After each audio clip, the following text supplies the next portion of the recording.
नमस्कार मैत्रिणींनो, कुंकू टिकली किचनमध्ये आपलं पुन्हा एकदा स्वागत आहे। आज मी तुम्हाला लिंबाचं गोड लोणचं करून दाखवणार आहे। आता हे लिंब माझ्या दारातले झाडाचे आहेत आणि हे कागदी लिंबू आहे।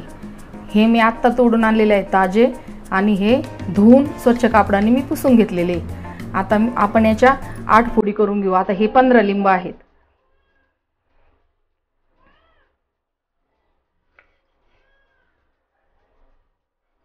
अशा पद्धतीने आपण या फोडी कापून घेऊ।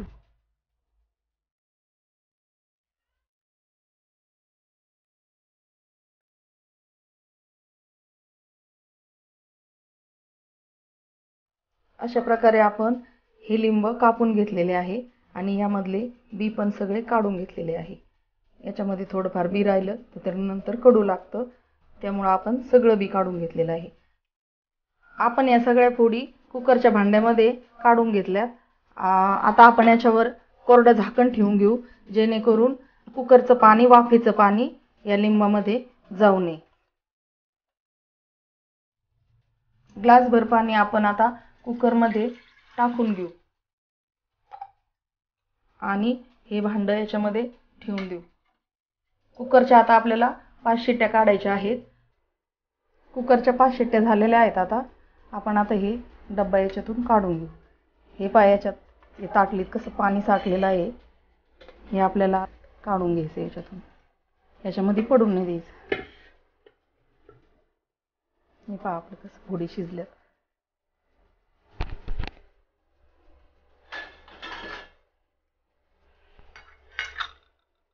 त्यासाठी आपल्याला एकदम कोरडा चमचा वापरायचा आहे। याला पण पाणी नाही पाहिजे अजिबात। याच्यात सगळा रस झालाय आता लिंबाचा।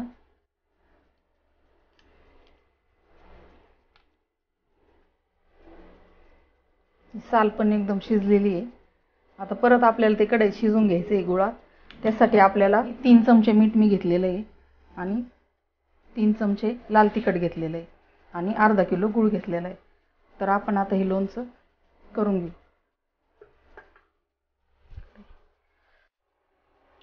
ही कढई पण आपल्याला एकदम कोरडी करून घ्यायची। याच्यामध्ये अजिबात पाणी नाही राहिलं पाहिजे आणि हे लिंबाचा रस याच्यामध्ये साचलेला आणि या फोडी आपण याच्यामध्ये टाकून घेऊ।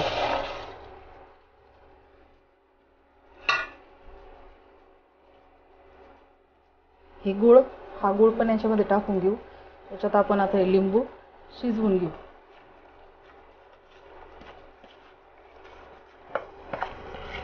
अर्धा किलो गूळ आहे हा।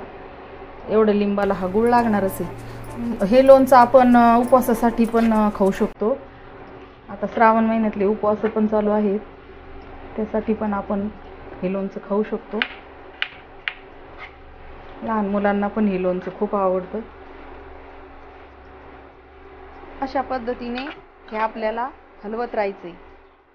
हे लोणचं आपण थंड करून बरणीत भरून घेतल्यावर वर्षभर टिकते। मी तुम्हाला तिखट लिंबू मिरची लोणचेही करून दाखवणार आहे। त्यासाठी आपण आताच माझ्या चॅनलला सबस्क्राईब करा।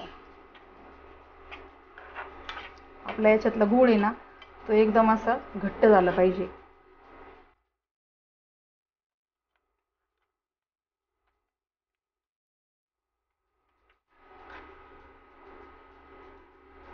हे बघा, आता 10-15 मिनिटं असंच आपण हलवत राहू याला आणि हे घट्ट झाल्यावर याच्यामध्ये मिरची पावडर आणि मीठ टाकून। हे पहा मैत्रिणींनो, आता हे कसं घट्ट व्हायला लागलंय। आता आपण याच्यामध्ये मीठ घालू।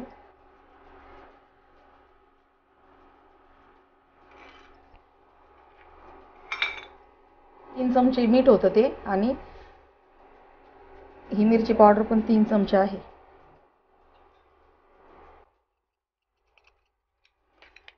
आता आपण हे चांगलं मिक्स करून घेऊ आणि घट्ट होईपर्यंत हलवत राहू।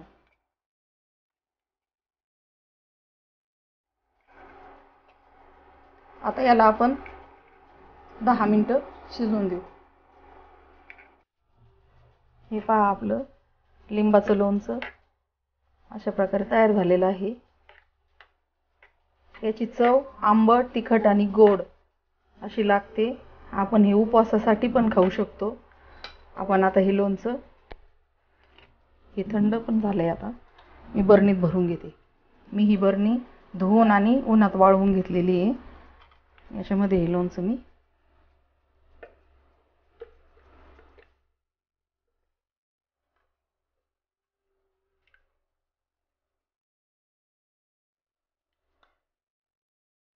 चटपटीत लोणचे असल्यामुळे लहान मुलेही हे लोणचे पोळीबरोबर आवडीने खातात.